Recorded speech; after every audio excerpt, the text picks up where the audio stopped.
Hello, I'm Shiloh, and today I'm going to be talking about sensory overload. So, for people on the spectrum, um, a lot of them have sensory differences in which the information around the sensory stimuli around us, we process it a bit differently. And sometimes that can be overwhelming. So, for example, it can be smell, touch, taste, noise, and everyone on the spectrum experiences it differently. For me personally, it can happen in crowds. It can happen if I step in a shop and there's a really bright light. It can happen if loads of people are talking. In various circumstances, and essentially it can be really overwhelming. Especially, it usually builds up. So, for example, I can start the day and I say you start at zero, and then the more things you do throughout the day. So, for example, if I'm on my laptop and there's all the noise and the lights, then I go to the shop, then I interact with my friends. It all builds up. And sometimes it gets to a level where it's overwhelming, and that can be called sensory overload. And when that happens, it can cause a lot of physical and emotional difficulties. So, for example, it can be painful in the ears. It can be to the point where I can't speak properly, where I want to run away from the situation that I'm in. Sometimes I can experience things like vertigo, even like especially if there's certain lighting that I don't like. It's very frustrating sometimes. There's almost like an anger because it's painful.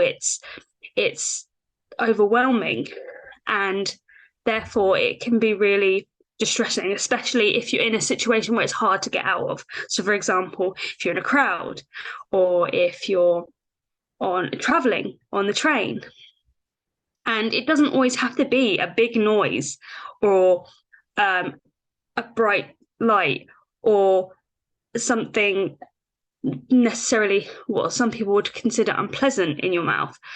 It doesn't always take that. Sometimes it is just like those little noises or just a different type of lighting. Sometimes I find the fluorescent lighting in certain shops completely trigger me straight away as soon as I step in that place. And it's very frustrating because obviously it impacts how you navigate the world.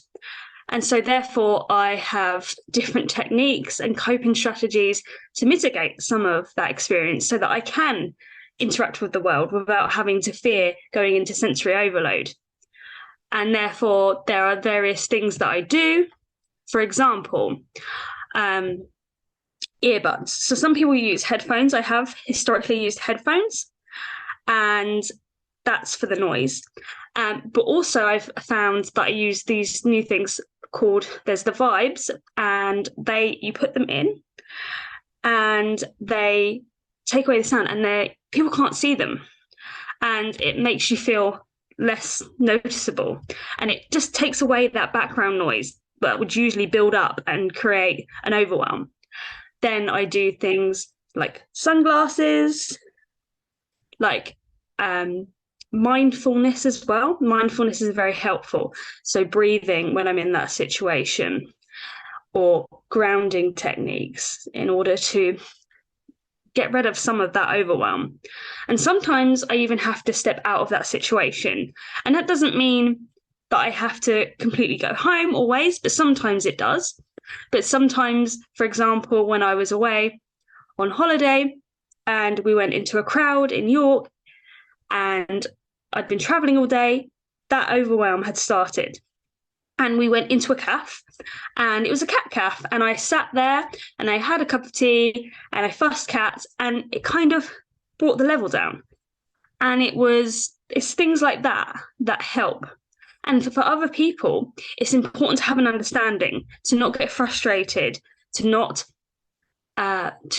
be too harsh, to be calm, to help that person whatever way you can, but not put too much pressure, not ask too much questions, to do things like help the person, like myself, go into a safe place, or to give them the items they need, and just to have an understanding. And it's even better if you can kind of get an understanding before the situation occurs of what that person needs in that moment.